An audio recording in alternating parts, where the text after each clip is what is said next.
Sa ating pagtatapos, marapat lamang na alalahanin natin dahil ngayong taon, samut-saring paglaban ang ating itinaraos. Unang-una po, tayong mga scholar ng bayan ang nanguna para panagutin ang lahat ng kurakot sa ating bayan.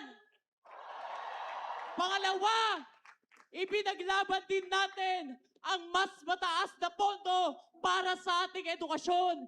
Tinutulan natin ang mga demolisyon, ang komersyalisasyon dito sa ating pamantasan. Pero bukod po sa lahat ng to, nanawagan tayo ng hustisya para sa lahat ng biktima ng pasistang rehimen.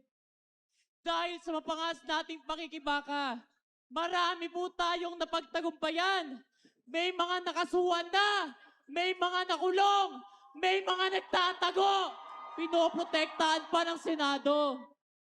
Nakamit natin ang pinakamataas na pondo sa UP.